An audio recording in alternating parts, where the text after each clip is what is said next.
Welcome back, guys, to Daily Kotoko.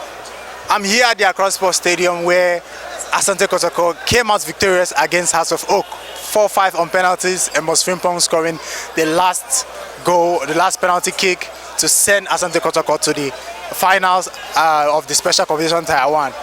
Asante Kotoko will face Karela United in the finals, and that is going to be a cracker game because Karela United are a very stubborn team, and they managed to beat Ash Gold, Boise. So I feel the game is going to be very difficult.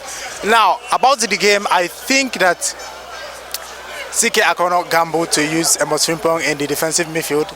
He played well, but sometimes he couldn't control the ball and made some mistakes. Abdul Fattah scored a great goal, and I think the Black Stars are going to regret not picking him for the AFCON.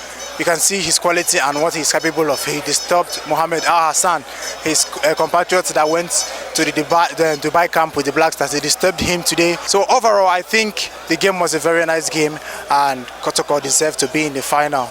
They played very well, although Hearts of Oak pressed very well and hard after Kotoko scored the goal and Kotoko sat back. I think the game was a very good one, and I'm very happy that Asante Kotoko came out victorious. So if you are new to the channel, don't forget to subscribe, don't forget to like, and don't forget to click the notification bell. Comment what you think, and do you think we can beat Karela United? Me, I feel we can beat Karela United. Till next time, guys, goodbye. My name is Clinton Eleto. Bye-bye.